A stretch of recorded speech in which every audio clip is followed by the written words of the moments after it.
Hey there, everybody. How's everybody doing today? It is officially Wednesday. You know what that is? Hump Day. So the week's half over. We're almost closer to the weekend, which is good, which is very good. It's been a pretty decent week over here. We've It's been busy, but it's actually feeling like a forward motion, so that's always good. Busy's good, and if it feels like you're getting stuff accomplished, you leave your job knowing that you're making headway. So that's good. I did get a stash ad. That's what this video is about. I had a good friend of mine that he decided he's gonna liquidate all his stash basically, and he gave me first crack at it. So um, I have a couple other ones there that I just kind of set to the side because he's not like in a super hurry. He's basically he just doesn't have the patience to put models together no more, and he's just gonna focus on like RC as his hobby. And so it's kind of like a stash that I can go pick from, which is kind of cool. So I picked up 4 of them, and a couple of them are duplicates of some that I have in my current stash. But like this first one here, I'm going to show you. I only had one, so this was cool to pick up, and it is another Sox and Martin 67 Plymouth GTX. This one's still sealed up, ready to go. So I got some ideas to do something different with this one,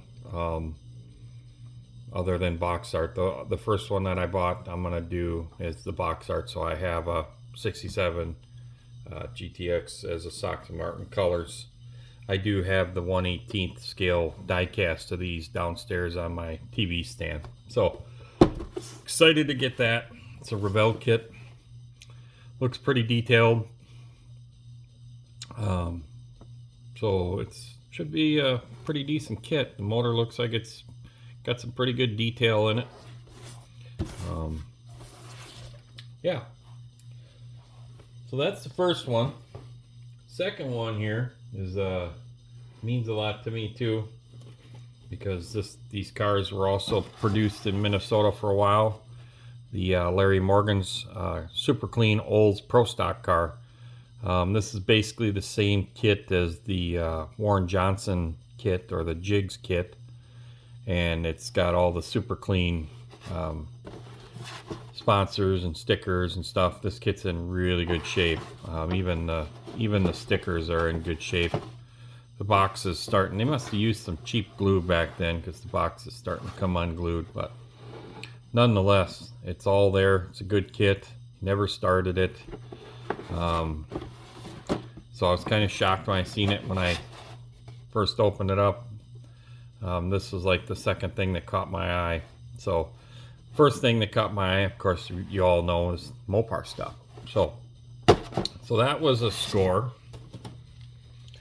And then the others that were the first thing to catch my eye were these gentlemen right here. These are a favorite of mine. All of these versions that came out, you had the 55 Chev Charles Carpenter car, you had the Christine, you had the 57 soft seal Chevy, and you had the jukebox Ford, the 55 Ford. So this is cool. I love this kit. I think now I got 4 of these things brand new in the box, so I was very excited to grab these things. And he basically said too that if I ever build one box stock, he might just offer me some money to buy one from him that was built, so that he could have one on his shelf. He always meant to build it and never got around to doing it. So the only thing is with these now, I don't know what kind of shape the stickers are. These ones are still in the seal, but the stickers still get pretty old. So the nice thing is I'll open one up probably, and then maybe I'll send the sticker sheet off so that somebody can duplicate it and reprint them. So yeah, it'd be nice to build one of these things up, and then I have the Christine movie car over there, and maybe do a Christine movie car and then one of these. That'd be kind of a cool little deal to put in a diorama or something. So yeah, and this is a pretty decent kit. The only thing I don't like about these kits, being that, you know, they left them all kind of the same, the chassis stuff wise, the motors. So it's basically, you know, like an Oldsmobile or a big block Chevy style motor in there, which is not what was in the real Christine car. The real Christine car today, that there's been a couple of them that have been re-popped and campaigned, basically has a screw blower on it, but the original nitrous car actually had a B1 wedge style motor in it. So yeah, this is gonna be fun. So with that, that's pretty much it for my stash ads. I did get some stuff done on the old Golden Commandos car. Move this. Little bits here and there, mainly some detail work. It's going together. So we've got some of the detail because we're kind of weathering the chassis. So the chassis is pretty much painted. We've narrowed up the rear end a little bit because we went with a different style of steel wheel in the back. And we kind of put a little bit of carbon dust with the panel liner, because it will be an open header car. And if many of you have seen any drag cars that have like white painted bottoms, all that carbon dust from the motor and stuff, and rubber and dirt and grime kind of lock up in all those cracks and crevices. So even when you wipe them down, you know. So that's kind of what I mimicked here. So I even thought about maybe putting like some splashes of rubber on there from doing the burnout. But I just don't know. I mean, I think it's a cool idea, but then I thought, well, maybe I don't want to do it to this one.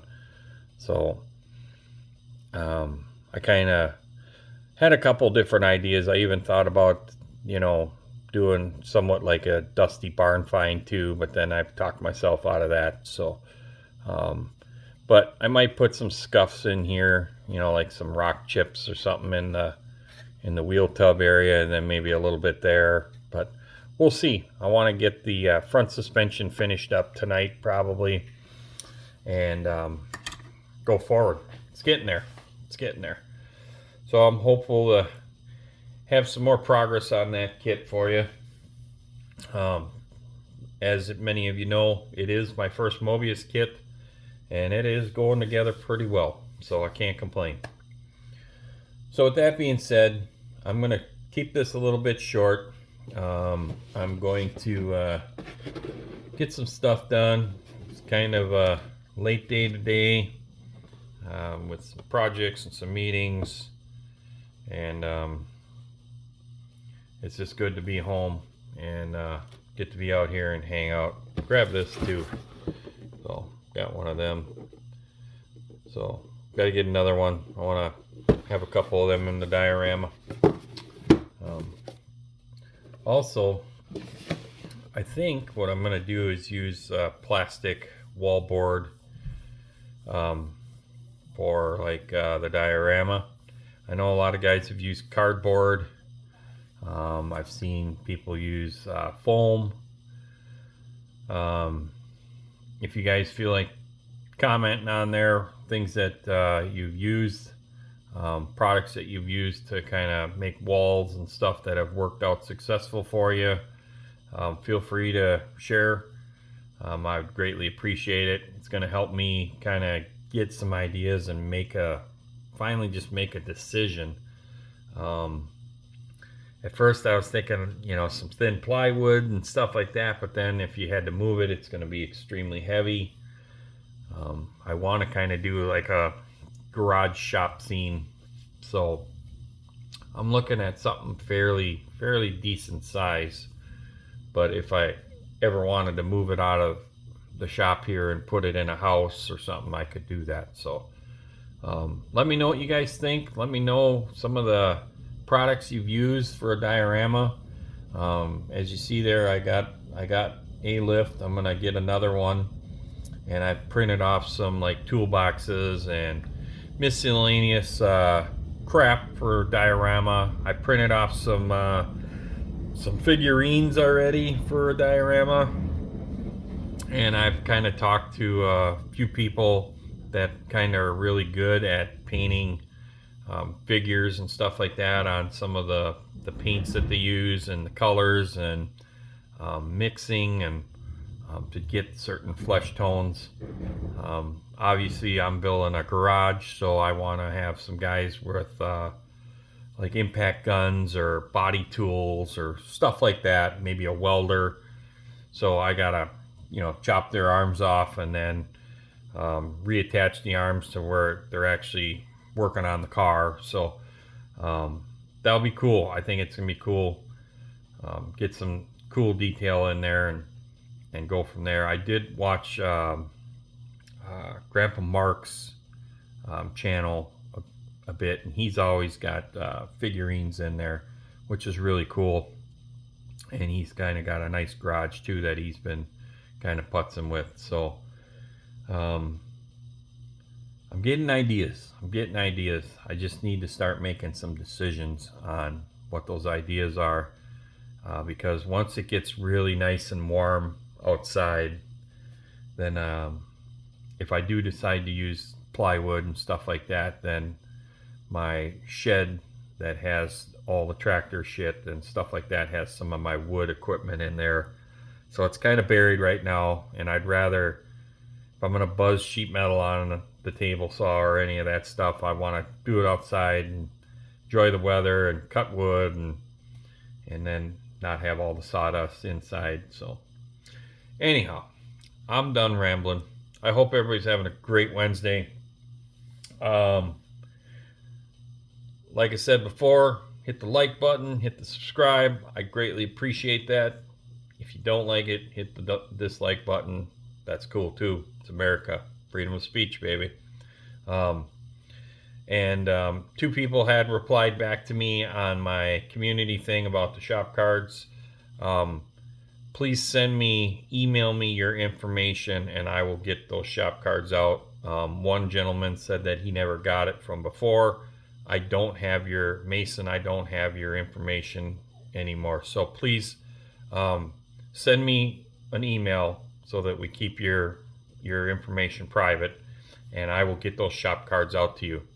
So with that being said, have a good night, everybody, and we'll see you all later.